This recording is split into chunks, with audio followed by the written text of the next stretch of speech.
یا رحمتل للعالمین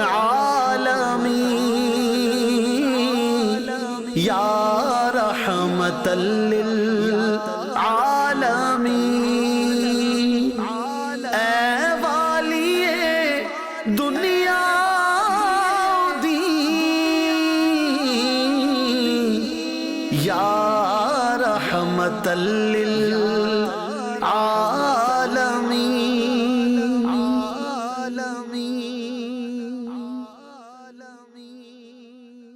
الحمدللہ رب العالمین والصلاة والسلام علی سید المرسلین، اما بعد فاعوذ باللہ من الشیطان الرجیم، بسم اللہ الرحمن الرحیم۔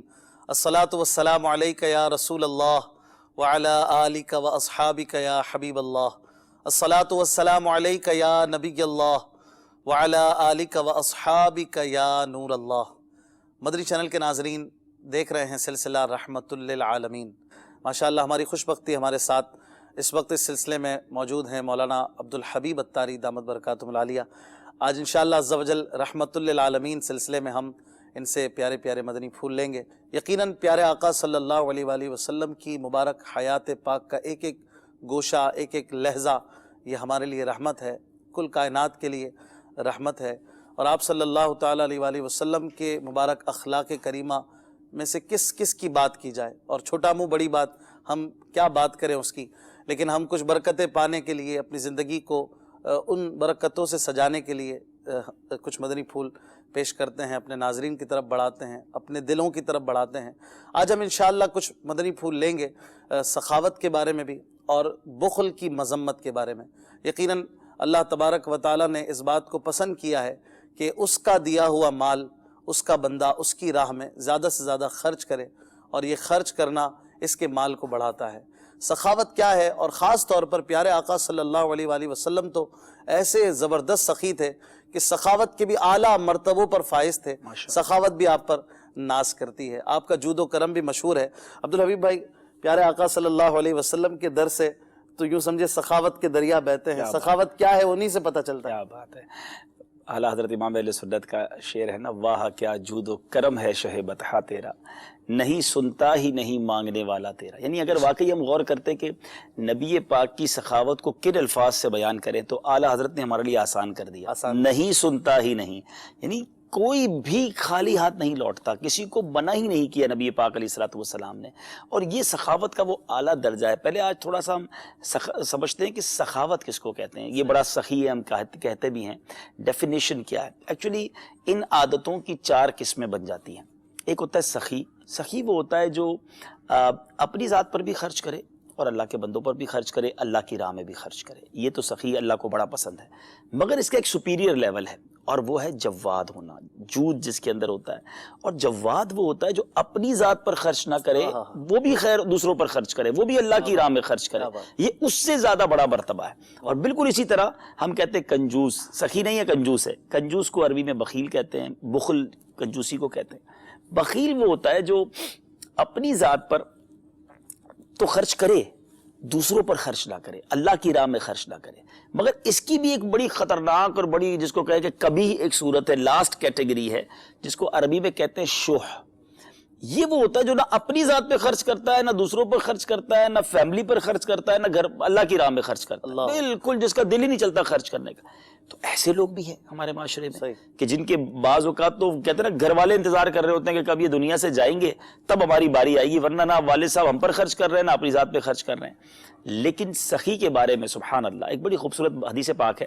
حضرت ابو ہریرہ رضی اللہ تعالیٰ عنہ اس کے حدیث کے راوی ہیں کہ اللہ کے حبیب علیہ الصلوۃ والسلام فرماتے ہیں، جس کا مضمون ہے کہ سخی تین چیزوں کے قریب ہوتا ہے اور ایک سے دور ہوتا ہے۔ سخی اللہ کے قریب، سخی جنت سے قریب، سخی لوگوں کے قریب، اور جہنم سے دور ہوتا ہے۔ سبحان اللہ۔ اور بخیل بالکل اس کا ایک اگلا پارٹ حدیث کا، یعنی نبی پاک کا یہ بھی تو بڑا کمال ہے نا کہ چند جملوں میں، چند باتوں میں اتنی خوبصورت بات فرما دیتے ہیں۔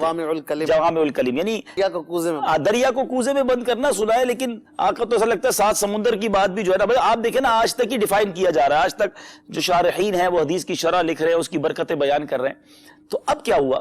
آقا فرماتے ہیں کہ جو بخیل ہے، کنجوس ہے، وہاں سخی اللہ کے قریب ہے۔ فرمایا یہ تین سے دور ہے، ایک کے قریب ہے، اللہ سے بھی دور ہے، بندوں سے بھی دور ہے، جنت سے بھی دور ہے، اور دوزخ کے قریب ہے، نار کے قریب ہے۔ اب ہم پہلے آج یہ غور کر لیں کہ سخاوت کا وصف اپنانا ہے یا وہی بخیل رہنا ہے، کنجوس رہنا ہے۔ اور نبی پاک علیہ الصلوۃ والسلام سے محبت کرنے والوں کو، پیارے آقا سے الفت رکھنے والوں کو رحمت للعالمین چونکہ سلسلہ ہے، تو کرم، مہربانی، شفقت، یہ سخاوت کے بغیر کمپلیٹ ہی نہیں ہو سکتی۔ بندہ کنجوس ہو تو وہ کیا کسی پر کرم کرے گا، کیا کسی کی مدد کرے گا؟ وہ تو یہی سوچتا رہے گا کہ یہ میرا مال کم ہو جائے گا۔ تو سخاوت جو ہے وہ بیسک وصف ہے۔ آپ کو اگر ہر دل عزیز بننا ہے، بلکہ ایک بڑی کمال کی بات، ایک شخص نے کسی بزرگ سے پوچھا کہ بتائیے شجاعت زیادہ ضروری ہے، بہادری یا سخاوت؟ اچھا، کہ شجاعت اہمیت رکھتی ہے یا سخاوت اہمیت رکھتی ہے؟ انہوں نے فرمایا جو سخی ہوتا ہے نا، اس کو کسی سے لڑنے کی ضرورت ہی نہیں پڑتی، اس لیے سخاوت ہی جو ہے نا وہ بھاری رہتی ہے کہ ساری اس سے محبت کرنے والے بن جاتے ہیں، اس کے زیر اثر آ جاتے ہیں، تو سخی دلوں میں اتر جاتا ہے۔ صحیح فرمایا۔ اور نبی پاک علیہ الصلوۃ والسلام کی سخاوت، اللہ اکبر، اتنے واقعات ہیں کہ عقل حیران ہو جاتی ہے کہ پیارے آقا علیہ الصلوۃ والسلام کے در سے میرے آقا نے کسی کو خالی لوٹایا ہی نہیں، بلکہ ایسا بھی ہوا کہ نبی پاک کو خود ضرورت ہوا کرتی کسی چیز کی، کبھی کوئی چادر مبارک پہنی، کبھی کوئی خوبصورت لباس پہنا، اور صحابی رسول نے مانگ لیا تو آقا نے آن اسپاٹ بغیر کسی بات کہے اس کو عطا فرما دیا، منع کسی کو نہیں کیا۔ یہی جواد ہونا ہاں، ہے۔ اچھا، جواد ہونے کی ایک بہت خوبصورت ایک وصف یہ بھی ملا، ہم نے کتابوں میں پڑھا کہ پیارے آقا علیہ الصلوۃ والسلام کے پاس جب کوئی آتا نا، تو آقا علیہ الصلوۃ والسلام کیا کرتے کہ ایک تو اگر نعمت ہاتھوں میں ہوتی تو عطا فرماتے، بظاہر وہ چیز جو بانٹ رہے ہوتے ختم ہو جاتی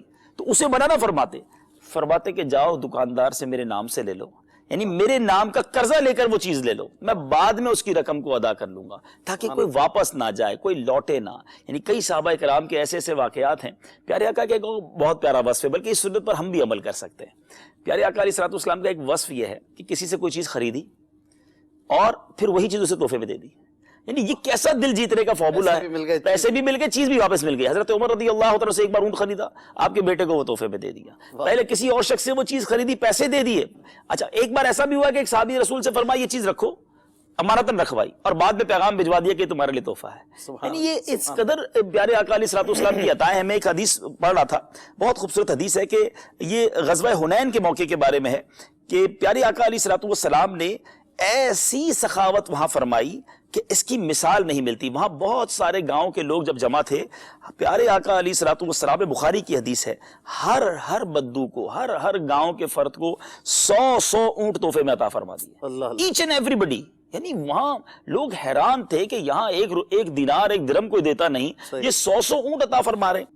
وہی بات ہوئی نا کہ آپ سخاوت کر کے لوگوں کے دلوں میں اتر سکتے ہیں، آپ لوگوں کے ہر دل عزیز بن سکتے ہیں۔ اور پیارے آقا علیہ الصلوۃ والسلام نے اپنی سیرت طیبہ میں، آپ نبی پاک کی سیرت دیکھیں، فرام دا چائلڈہڈ، بچپن سے نبی پاک علیہ الصلوۃ والسلام کرم نوازی فرمانے والے، عطا فرمانے والے، شفقت فرمانے والے۔ اور پیارے آقا علیہ الصلوۃ والسلام مکہ پاک میں ہر دل عزیز کیسے بن گئے؟ ابھی تو اعلان نبوت نہیں کیا تھا، مگر لوگ نبی پاک علیہ الصلوۃ والسلام کے گرویدہ، پیارے آقا علیہ الصلوۃ والسلام کے دوست جو تھے، حضرت ابو بکر صدیق رضی اللہ تعالیٰ عنہ، آپ دیکھیں تو پیارے آقا کی جوانی میں ہی وہ دوست بن گئے تھے، لیکن کس طرح جان دینے والے لوگ تھے، اس میں ایک بڑا وصف جو ہے وہ سخاوت بھی تھا۔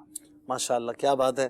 اعلیٰ حضرت فرماتے ہیں نا، تم ہو جواد و کریم، ہاں، تم ہو رؤوف و رحیم، بھیک ہو داتا عطا۔ کچھ اگر طرز میں بھی ہو جائے تو کیا بات ہے، سبحان اللہ۔ تم ہو جواد و کریم، تم ہو رؤوف و رحیم، تم ہو جواد و کریم، تم ہو رؤوف و رحیم، بھیک ہو داتا عطا، تم پہ کروڑوں درود، بھیک ہو داتا عطا، تم پہ کروڑوں درود۔ سبحان اللہ۔ آج ہم سخاوت مصطفیٰ صلی اللہ تعالیٰ علیہ وسلم پر بات کر رہے تھے، اور نبی پاک نے ایک تو نا خود سخاوت فرمائی، پھر انکریج بہت کیا، حوصلہ افزائی بہت فرمائی، سخاوت کے بارے میں درس بھی بہت دیا صحابہ کرام کو، اپنی ازواج کو، اپنی بچیوں کو۔ ایک بار بکری ذبح ہوئی اور اہل خانہ میں تقسیم ہوئی، رشتہ داروں میں تقسیم ہوئی، تو پیارے آقا علیہ الصلوۃ والسلام جب واپس تشریف لائے تو ارشاد فرمایا کہ اے عائشہ کیا بچا ہے؟ تو کہتی حضور کاندھے کے سوا کچھ نہیں بچا، یعنی کاندھے کا پیس بکری کا بچ گیا ہوگا، باقی بٹ گیا۔ وہی والی بات دوبارہ کہ ایک جملے میں کیا فرما دیتے ہیں، واقعی کیسی رہنمائی دیتے ہیں۔ نبی پاک علیہ الصلوۃ والسلام نے فرمایا اے عائشہ کاندھے کے سوا سب بچ گیا ہے، سب باقی ہے، سب باقی ہے۔ اب ذرا سمجھیے اس جملے میں کیا کہہ گئے پیارے آقا کہ جو بٹ گیا وہی بچ گیا۔ جو اللہ کی راہ میں خرچ ہوتا ہے نا وہی بچتا ہے، جو ہمارا اور آپ کا وہ تو ہم خرچ کر کے ختم کر دیتے ہیں۔ صحیح۔ ہم ڈپازٹ کرواتے ہیں، جب بھی اللہ کی راہ میں کوئی خرچ کرتے ہیں یہ میرے اور آپ کے اکاؤنٹ میں ڈپازٹ ہو رہا ہوتا ہے۔ صحیح۔ تو ہمیں اس میں بالکل دل جمعی کے ساتھ خوش دلی کے ساتھ خرچ کرنا چاہیے۔ اور نبی پاک علیہ الصلوۃ والسلام کے سخاوت کے ہم واقعات سن رہے ہیں، سنتے جائیں گے انشاءاللہ مزید سخاوت۔ دو باتیں میرے ذہن میں یہاں پر آ رہی تھیں، ایک تو وہ معاشرہ کہ جن لوگوں میں آپ صلی اللہ علیہ وآلہ وسلم سخاوت کر رہے ہیں، یہ وہ ان میں کئی وہ لوگ تھے، جیسے آپ نے حضرت سفیان والا واقعہ بتایا کہ وہ فرماتے ہیں کہ اس سے پہلے تک حضور علیہ السلام کو میں پسند نہیں کرتا تھا، لیکن سخاوت کی وجہ سے میں اسلام کے قریب آیا، ان کے قریب آیا۔ یعنی حضور انہیں نواز رہے تھے جو حضور جو مخالفین تھے، مخالف ہیں، جانی دشمن ہیں، اور کئی بار معاذ اللہ قتل کرنے کی، شہید کرنے کی کوششیں کرتے ہیں۔ اور ایک صبر اور پیارے آقا صلی اللہ علیہ وسلم کے عزم و استقلال کی بھی پوری ہسٹری ہے کہ آپ صلی اللہ علیہ وسلم نے ان کے ساتھ کیسے عفو درگزر کا معاملہ کیا، انہیں نوازتے رہے، تکلیفیں اٹھاتے رہے، صبر کرتے رہے، لیکن برداشت کیا اور انہیں عطا کرتے۔ اب ذرا سوچیے، وہی والی بات ہے کہ ہم اپنوں کو نہیں دیتے، ہم اپنے قریبی لوگوں کو دیتے ہوئے سوچ رہے ہوتے ہیں۔ نبی پاک نے غیروں کو بھی نوازا، غیروں کو نوازا، اور ایسا نوازا کہ اپنا بنا لیا، اپنا بنا لیا نا۔ اب نبی پاک علیہ الصلوۃ والسلام نے ایسے ایسے موقع پر عطائیں فرمائی ہیں، اور بلکہ سچی بات تو یہ ہے کہ وہ سخاوت کا دریا تو آج بھی بہ رہا ہے، کرم کی جو بارش ہے وہ تو آج بھی جاری ہے۔ پنجابی شاعر لکھتے ہیں نا، ساری دنیا خواندی ہے خیرات مدینے تھی، مدینے ہی کا تو صدقہ ہے جو آج بھی مل رہا ہے۔ اور ماشاءاللہ نبی پاک کی سیرت میں وہ جو حدیث پاک کا گویا خوبصورت مظہر بھی تو نظر آ رہا ہے۔ اللہ موتی ہے اور میں قاسم ہوں، رب ہے موتی یہ ہے قاسم، رزق اس کا ہے کھلاتے یہ ہیں۔ تو اللہ دینے والا ہے اور میں تقسیم کرنے والا ہوں۔ تو نبی پاک نے اللہ کی رحمت سے اتنا صحابہ کرام کو عطا فرمایا، اور ماشاءاللہ آج بھی ان کے کرم کے ذریعے ایک تو غیروں کو دیا، دوسرا ایسا دیتے تھے کہ ظاہری طور پر جس کی ضرورت خود محسوس ہو رہی ہے پھر بھی استغنا قناعت کا یہ عالم ہے۔ بعض اوقات 3 دن تک کا فاقہ چل رہا ہے لیکن سخاوت کا دریا پھر بھی بہ رہا ہے۔ بالکل ایسا 2 مہینے تک بعض اوقات گھر میں چولہا نہیں جل رہا لیکن غربا فقراء جو ہے وہ ان کے در سے کھا رہے ہیں۔ اچھا، پھر نبی پاک کو اللہ نے معجزات بھی ایسے عطا فرمائے تھے کہ چند کھجوروں میں بہت زیادہ برکت ہو جاتی تھی تو سب کو عطا فرما دیتے، لیکن ایسا نہیں ہوتا تھا۔ یہ بڑی اہم بات آپ نے کی ہے کہ نبی پاک کو اختیارات کتنے تھے۔ پیارے آقا علیہ الصلوۃ والسلام خود بھی چاہتے تو بادشاہوں والی زندگی گزارتے، بڑا لگژری آپ کے گھر ہوتے، بڑی مہنگی آپ کی سواریاں ہوتی، بلکہ خود نبی پاک علیہ الصلوۃ والسلام نے فرمایا کہ مجھے یہ اختیار دیا گیا کہ میں جو ہے وہ بادشاہوں والی زندگی گزاروں یا بندے والی زندگی گزاروں۔ کہتے ہیں میں نے بندے والی زندگی کو چوز کیا، فقر و فاقہ والی زندگی کو چوز کیا۔ آپ دیکھیں نبی پاک کا یہ فرمان ہے کہ میں چاہوں تو یہ پہاڑ سونے اور چاندی کے میرے ساتھ بن کر چلیں، مگر اس کے باوجود چٹائی پر سونا ہے، خاک پر سونا ہے، کئی دن کا فاقہ ہے، پیٹ پہ پتھر باندھنا ہے۔ اچھا، اس پر بھی علماء نے اشفاق میں بڑی پیاری ڈیبیٹ کی ہے۔ رحمت اللہ عالمین سلسلہ ہے، کیسے رحیم ہے، کیسے مہربان ہے، اور کیسے سارے جہانوں کے لیے رحمت ہیں۔ آقا چاہتے تو بادشاہوں والی زندگی گزارتے، آپ تو حضرت سلیمان کے بھی آقا ہے نا، حضرت سلیمان کی بادشاہت تھی، مگر نبی پاک نے ڈیلیبریٹلی دانستہ جو فقر و فاقہ والی زندگی، سادگی والی زندگی چوز کی۔ اس کی وجہ یہ تھی کہ پیارے آقا، علماء فرماتے ہیں حکمت یہ بھی ہے کہ نبی پاک کے غلاموں میں غریب بھی ہیں اور امیر بھی ہیں۔ اگر نبی پاک بہت مہنگا لباس پہنتے، بڑے مہنگے کھانے کھاتے، بڑی مہنگی سواری ہوتی، تو آج تو غریب امتی سوچتا ہی رہ جاتا کہ میں تو کیسے سنت پر عمل کروں گا، اتنا مہنگا لباس، اتنا مہنگا کھانا، اتنا مہنگی سواری، ایسا زبردست بستر۔ اللہ اکبر، نبی پاک نے چٹائی پر سو کر، جو کی روٹی کھا کر، فاقہ کر کے، پیٹ پہ پتھر باندھ کر ان غریب غلاموں کو کیسی تسلی دی ہے کہ اگر تم بھی تکلیف میں ہو تو گھبراؤ نہیں، آقا نے بھی تو ایسی زندگی گزاری ہے۔ اور پھر امیر جو ہے وہ بھی سادگی اپنا کے سنت عمل کر سکتا ہے، اور غریب خوشی خوشی سنت پر عمل کر سکتا ہے۔ تو اچھا، پھر یہ کیفیت ہے، مگر آنے والے کو مایوس نہیں کیا کہ میں ہوں ہی، میرے پاس تو دیکھو میں خود نہیں کھا رہا، آپ کو کیا دوں۔ آقا انہیں ضرور عطا فرما۔ بالکل، کیا بات ہے۔ ایک دودھ کا پیالہ ہے اور بھوک کی کیفیت سبھی کی ہے، لیکن پھر سب کو سیر بھی پہلے سب کو دیا، پھر خود پیا۔ اچھا، یہ بھی بڑی اہم بات آپ نے کی، یہ جو بہت خوبصورت واقعے کی طرف آپ نے اشارہ کیا کہ سیدنا ابو ہریرہ رضی اللہ تعالیٰ عنہ اصحاب صفہ میں سے، فرماتے بھوک سے برا حال تھا، اور آقا کی بارگاہ میں وہ قریب ہی رہتے تھے اصحاب صفہ، اور انتظار میں تھے کہ کوئی کھانا بھیج دے۔ نبی پاک علیہ الصلوۃ والسلام نے دیکھا، مسکرائے، اپنے گھر لے گئے. آقا نے اپنے گھر میں سوال کیا نا کہ بتاؤ گھر میں کچھ ہے، تو گھر والوں نے اس وقت بھی یہ کہا تھا کہ حضور گھر میں کچھ نہیں ہے کھانے کو، بس ابھی ابھی ایک صحابی دودھ کا پیالہ تحفے میں ہدیے میں دے گئے. اس سے کیا سیکھنے کو ملا کہ پیارے آقا کے کاشان نبی پاک کے گھر کا عالم کیا تھا. یہاں ہم سخاوت کے ساتھ ساتھ تھوڑا صبر کی طرف بھی چلیں کہ ہمارے گھر میں بہت کچھ ہوتا ہے، تھوڑی سی کمی ہو جائے تو شکوہ ہے، شکایت ہے، کمپلین ہے. حالانکہ نبی پاک اللہ کے حبیب ہیں. دیکھیں دنیا کا دستور ہے صلی اللہ تعالیٰ علیہ وسلم، جس کا رینک جتنا بڑھتا ہے نا اس کی مراد اتنی بڑھتی ہے. دنیا میں کوئی اگر جناب کلرک ہے تو اس کی نارمل تنخواہ ہوگی، مینیجر ہو گیا تو اس کو زیادہ پیسے ملیں گے، ایم ڈی ہو گیا تو گاڑی اور بنگلہ اور بہت سارا پیکج ملے گا. جو کاروبار میں ترقی کرتا ہے ویسی اس کی لائف لگژری ہو جاتی ہے. لیکن جو جنت کے خزانوں کے مالک ہیں، اللہ کے حبیب ہیں، ان کا حال کیا ہے؟ وہ انہوں نے کیوں ایسی لائف اختیار کی؟ یعنی وہ کیسے سادہ تھے؟ اتنا بڑا مرتبہ ہے رب کی بارگاہ میں مگر سادگی ہی موجود ہے. تو اب ہم دیکھیں کہ ہمارے تو گناہ ختم نہیں ہو رہے اور ہم پر تھوڑی سی آزمائش آ جائے تو شکوہ شکایت بالکل نہیں کرنی چاہیے. نبی پاک کی اس سادہ زندگی کو مد نظر رکھتے ہوئے ہمیں بھی سادگی اختیار کرنی چاہیے. اور اگر کبھی مشکل آ جائے، کبھی پریشانی آ جائے تو وہ شاعر لکھتے ہیں نا، زباں پر شکوہ رنج و الم لایا نہیں کرتے، نبی کے نام لیوا غم سے گھبرایا نہیں کرتے. اور حدیث پاک کا خلاصہ بھی ہے نا کہ جتنا بڑا مرتبہ ہوتا ہے آزمائش اسی اعتبار سے بالکل ایسا ہی ہے. بالکل سب سے زیادہ آزمائشیں انبیاء پر آئی ہیں. اللہ اور راہ دین میں سب سے زیادہ میں ستایا گیا ہوں. اور آپ خود دیکھ لیں کہ پیارے آقا صلی اللہ علیہ وآلہ وسلم نے کیسی کیسی آزمائشیں اٹھائیں، کیسی کیسی تکلیفیں، اور کیسے کیسے غزوات میں آپ نے ایک روایت کے مطابق پیارے آقا صلی اللہ علیہ وسلم کے جسم نازنی پر 90 زخموں کے نشان، جو راہ خدا میں یہ زخم آپ نے کھائے تھے. اسی طرح محبوب کائنات صلی اللہ علیہ وسلم نے جو دکھ آزمائشیں دیکھیں، اب کسی کا ایک آدھ بیٹا بیٹی فوت ہو جائے، دنیا سے چلا جائے، تو وہ اس کے لیے ایک پہاڑ ہوتا ہے اس کو سنبھالنا. پیارے آقا صلی اللہ علیہ وسلم کے 7 میں سے 6 شہزادے اور شہزادیاں آپ کی آنکھوں کے سامنے دنیا سے تشریف لے گئے. آپ نے کبھی شکوہ شکایت نہیں. اچھا، اس کے علاوہ بڑی پیاری آپ نے بات کی کہ ایک تو یہ آج ہمارے گھر میں کوئی پرابلم آ جائے تو ہمارے گھر میں کیا حال ہوتا ہے، خدا نہ خواستہ کسی کی میت ہو جائے تو وہ کتنا واویلا مچاتا ہے. بعض اوقات تو دیکھیں بچے کا انتقال ہونا تکلیف ہے، لیکن ایمان چلا جانا تو اس سے بڑی تکلیف ہے نا. اتنا اول فول بکتے کہ لوگوں کا ایمان چلا جاتا ہے. اچھا، ایک تو یہ جو نبی پاک کے آپ نے شہزادوں اور شہزادیوں کی بات کی، پیارے آقا حسنین کریمین سے کتنا پیار کرتے تھے. اچھا، امام حسین کی ولادت کے وقت سے نبی پاک کو پتا تھا یہ شہید ہوں گے، بی بی فاطمہ کو، مولا علی کو پتا تھا یہ شہید ہوں گے، مگر کسی نے پیارے آقا سے عرض نہیں کیا کہ حضور آپ تو مستجاب الدعوات ہیں، آپ کی دعا قبول نہیں ہوگی تو کس کی ہوگی؟ آپ اللہ سے دعا کر دیں کہ یہ جو کربلا کا مارکا یہ ٹل جائے، شہادت نہ ہو، پیاسے نہ ستائے جائیں. اٹ مینز سب کو اس امتحان کا پتا تھا مگر سارے امتحان کی تیاری کر رہے تھے.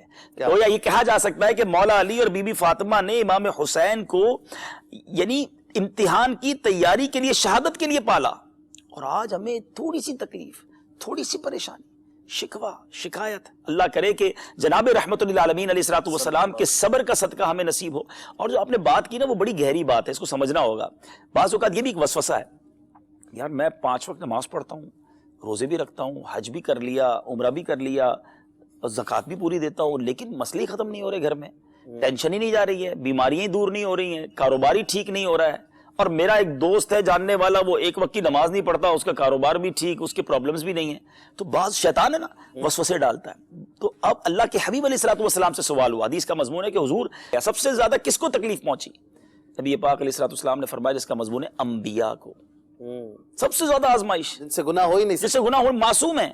اور پھر آقا اس کے بعد فرمایا جو جتنا اللہ سے قریب ہے، اللہ سے جو جتنا قریب ہوتا ہے اس پر اتنی تکلیف بھیجی جاتی ہے. اور پیارے آقا نے اس کی وجہ بیان کی تاکہ اس کے درجات بلند ہوں، اس کے گناہ معاف ہو جائیں، اور جب اللہ کی بارگاہ میں آئے تو بلا حساب جنت میں چلا جائے. تو اگر کسی اللہ کے نیک بندے پر کوئی دین کی طرف آئے گا، اچھا یہ بات ہے پہلے نمازیں نہیں پڑھتا تھا، پہلے میں دین کا کوئی کام بھی نہیں کرتا تھا، سب چیزیں سیٹ تھی، جیسے جیسے دین میں آگے بڑھتا جا رہا ہوں مشکلیں بڑھتی جا رہی ہے، تو یہ ہوگا، آزمایا جائے گا، چیک کیا جائے گا. اگر اس آزمائش سے نکل گئے اللہ نے 4 راحت آپ کا مقدر ہوگی. تو نبی پاک اور صحابہ کرام کی اس مشکل زندگی سے پیارے آقا علیہ الصلوۃ والسلام کی جو تکالیف نبی پاک کو جس طرح ستایا گیا، ایسے ایسے واقعات ہیں کبھی کبھی آنکھیں نم ہو جاتی ہے کہ کونین کے والی اور اس طرح کیا میرے آقا علیہ الصلوۃ والسلام کے ساتھ، مگر کوئی شکوہ نہیں تھا، کوئی کمپلین نہیں تھی، بلکہ ان دشمنوں کے لیے بھی دعا ہے دعا ان کے لیے بھی جناب رحمت للعالمین ہے نا، عذاب کی دعا نہیں بلکہ ان کے لیے بھی ہدایت کی دعا ہے. عفو درگزر سے کام لیا.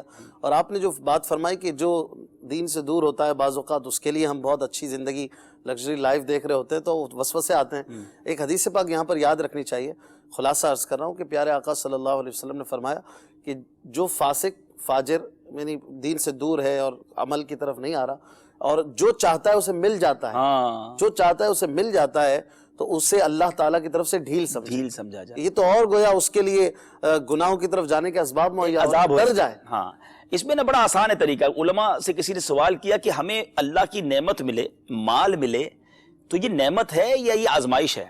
تو بڑا پیارا جواب دیا. اور یہ ہم سارے جتنے نا چیک کر لیں کہ اگر مجھے مال ملا، مجھے نعمت ملی، اس نعمت نے مجھے اگر اللہ سے قریب کیا ہے تو پھر تو یہ رحمت ہے.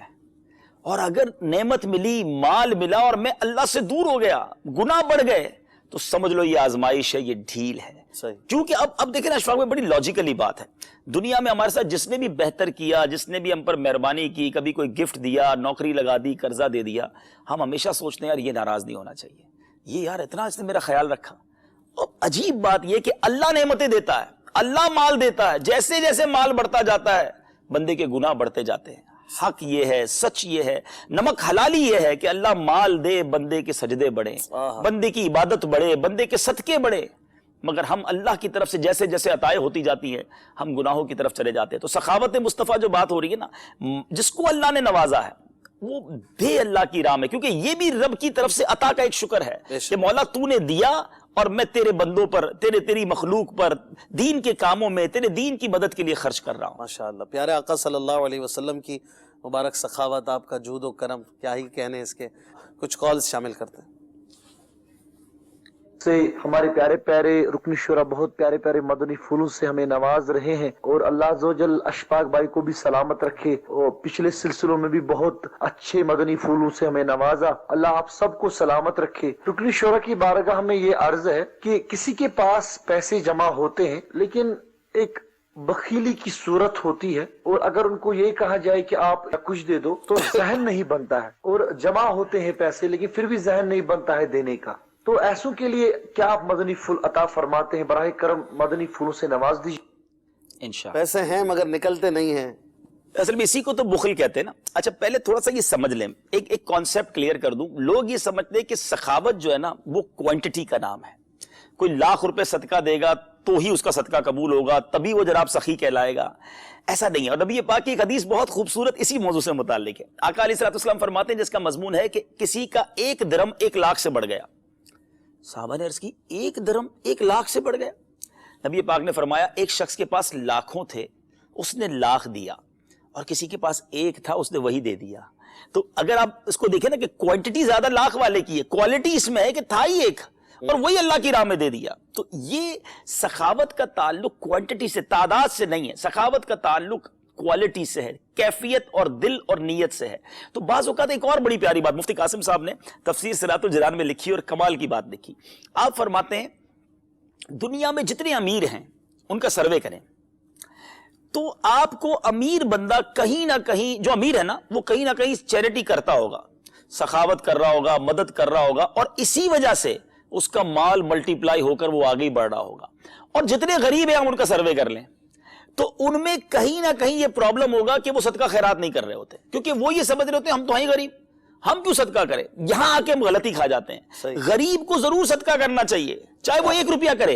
یہ اللہ سے کاروبار ہے، یہ ملٹیپلیکیشن ہے. اللہ کا وعدہ ہے کہ مال صدقہ دینے سے کم نہیں ہوگا. اللہ کے حبیب علیہ الصلوۃ والسلام نے قسم اٹھائی. نبی پاک تو ویسے ہی جو فرما دے حق ہے، مگر اس حدیث میں تو قسم اٹھا کر فرمائی کہ میں اللہ کی قسم کھا کر کہتا ہوں صدقہ دینے سے مال کم نہیں ہوتا. اٹ مینز 100% بڑھے گا. لیکن غریب آدمی بعض اوقات جس کے پیسے تھوڑے ہوتے ہیں نا، نہ گھبرائے. آپ کے پاس 100 روپے ہیں، 10 روپے ہیں، اب دیں، کیونکہ یہ اللہ سے سودا ہے، اللہ سے کاروبار ہے.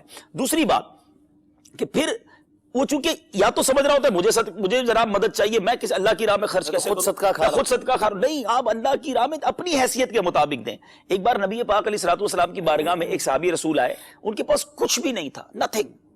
آقا علیہ الصلوۃ والسلام نے ان کا حال دیکھا، ان کا لباس دیکھا. نبی پاک نے صحابہ کرام علیہ رضوان کو ترغیب دلانا شروع کی کہ اللہ کی راہ میں خرچ کرو، اپنے بھائی کی مدد کرو، ثواب کی جو بھی باتیں تھیں. تو صحابہ کرام نے اپنا مال دینا شروع کیا. کسی نے اپنا ایک لباس دیا, تھوڑی دیر تو کسی اور نے ایک لباس دے دیا. اب نبی پاک نے پھر ترغیب دلائی تو انہی صحابی نے ایک جوڑا اٹھا کر اللہ کی راہ میں دے دیا. سبحان اللہ. تو پیارے آقا جن کے لیے مانگا جا رہا تھا, انہوں نے کہا حضور 2 ہو گئے نا میرے پاس. تو یہ ضروری ہے کہ آپ اپنی حیثیت کے مطابق ضرور خرچ کریں, کیونکہ اللہ دلوں کو دیکھتا ہے. اللہ کی بارگاہ میں کوانٹٹی نہیں, اللہ کی نگاہ رحمت ہمارے دلوں, ہماری نیتوں پر ہے. ایک بڑا خوبصورت واقعہ یاد آیا. یہ واقعہ تو غزوہ تبوک میں سب نے سنا کہ حضرت عمر فاروق رضی اللہ تعالیٰ عنہ آدھا مال لائے, صدیق اکبر اپنا پورا مال لے آئے, لیکن اور بھی صحابہ کرام نے خزانے کے منہ کھولے, بڑا مال دیا, مگر ایک صحابی تھے حضرت عقیل انصاری رضی اللہ تعالیٰ عنہ, وہ غریب تھے, ان کے پاس کچھ بھی نہیں تھا.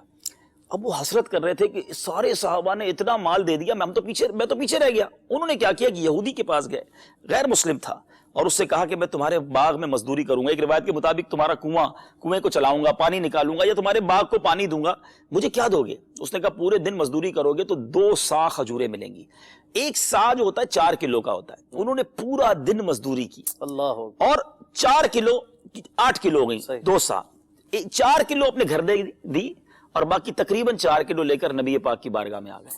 اب پیارے آقا علیہ الصلوۃ والسلام کے سامنے اس وقت ڈھیر لگے ہوئے تھے صدقے کے. نبی پاک فرما سکتے تھے کہ تمہاری 4 کلو ہم نے کیا کرنی ہے. سنو نبی پاک نے کیا فرمایا. آقا فرماتے ان کی یہ 1 سا کھجوریں لے کر جتنے صدقے کے ڈھیر لگے سب پر تھوڑی تھوڑی رکھ دو, اللہ ان کے جو جذبے کی برکت سے سب کا صدقہ قبول فرمائے. اللہ کی بارگاہ میں نیت دیکھی جاتی ہے. تو جتنے اسلامی بھائی موجود ہیں, دیکھیں دعوت اسلامی کو دے نہ دیں, ہم یہ ایسا نہیں کوئی سمجھے کہ آج ہم سخاوت کو اسی لیے لے کر آئے کہ ہمیں ہی چندہ چاہیے. نہیں جناب, آپ اپنے رشتہ داروں پر خرچ کریں, اپنے فیملی ممبرز پر خرچ کریں, اپنے پڑوسیوں پر خرچ کریں, جس کو ضرورت ہے, جدھر دین کی نیکی کا کام ہے ادھر خرچ کریں, مگر میک یور ہیبٹ, جنراسٹی ہونی چاہیے ہمارے اندر, ہم بخیل نہ رہیں. اللہ کرے. بس حوصلہ افزائی کیسی تھی اس میں, اللہ کہ وہ ان کا بھی خون بڑھ گیا ہوگا کہ یار سب کے صدقوں کے اوپر یہ صدقہ رکھ دیا گیا. خدارا ہمیں آج یہ عادت بنانی ہے, 1 روپیہ دے, آپ 10 روپے دیں, دعوت اسلامی کی بات نہ کریں, وہ دیں آپ کی مہربانی, آپ کی دعوت اسلامی کتنا بڑا کام کر رہے ہیں ہم آپ کو بار بار عرض کریں گے, but we are trying to encourage you. ہم چاہ رہے ہیں کہ ہم سب کے دلوں میں سخاوت کا پودا لگ جائے, بخل ہمارے اندر سے دور ہو جائے. یہ کنجوسی اللہ کو پسند نہیں ہے. اگلی کال دیجیے. السلام علیکم ورحمۃ اللہ وبرکاتہ. وعلیکم السلام ورحمۃ اللہ وبرکاتہ.